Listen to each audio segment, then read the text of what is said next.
Hello guys! Welcome to my mini vlog. So dahil vacation mode ngayon ng mga teachers, ay nag-decide na lang ako na ipa-renew ang aking PRC license. Kahit this November pa siya may expire kasi wala naman din akong ginagawa. So sayang din ang panahon, 'di ba? So siya di akong kauban guys, akong palalabs, char, nag-apply po niya siya sa exam sa criminology. Tada! Finally nakuha na gid na ako guys. So dahil gutom na kami, dito na lang kami kumain sa Jollibee. Bina ang saya. Pag humanam mong kaon guys, nagbaktas mi padulong sa J Bakery and Equipment. Sagtan-aw mi mga plancha para sa tinapay. Paspasa ni nga vlog, oy. Anyway guys, ako na lang mag-isa dito at pumunta ako sa isang repair shop. Nandito yung mga Android and Apple specialist. Na ako diri guys, kay paayo na ako niya ako ang laptop nga na-crack. Nagyod ang iyang cover sa kinadugayong paggamit for 5 years. So mo to guys, hasta kong cellphone nga Samsung ako na lang gipatanaw. So pinapanood ko na lang yung mga tricycle dito kasi nga 5 PM pa daw matatapos. So ayun guys, nakalulungkot kasi hindi talaga siya kinaya kasi kailangan palitan ng cover. Dahil orderin pa doon nila yung cover niya. Dahil maaga pa naman, magpapalamig muna ako dito sa loob ng KCC. Magme-merienda sana ang first one dyan guys, kaso on diet pala ako kaya huwag na lang muna. Naalala ko pala na wala na kaming pangunahing pangkonsumo sa bahay kaya dumiretso na lang ako sa pinakapaborito kong gawin. Mojo niya akong ganahan guys ang mag-grocery since naanati kakayahan gamay nga magpalit. Thank you Lord. Uy, kahimala, daghan pag-cart ang available town. So yun na guys, nag-start na akong hanapin ang mga basic needs. So nauna itong mga sabon, wings talaga ginagamit ko guys. Ewan ko ba? Basta gusto ko lang siya. So maliban sa personal needs and basic needs, kailangan ko ring bilhan ng para sa bakery.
Sir, pwede ba abutan ng keratin?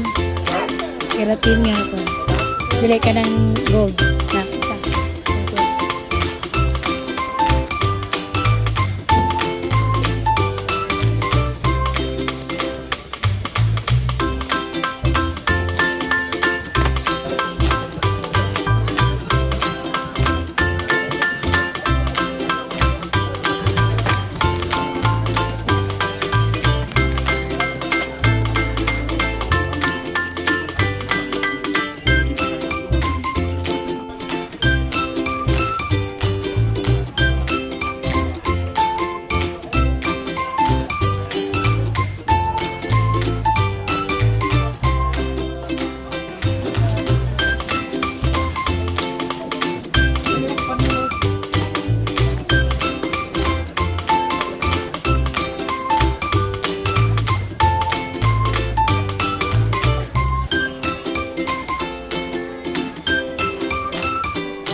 guys, tapos na kaming mamili rito. At eto namang kapatid ko ay gutom raw siya, kaya bumili siya ng hotdog.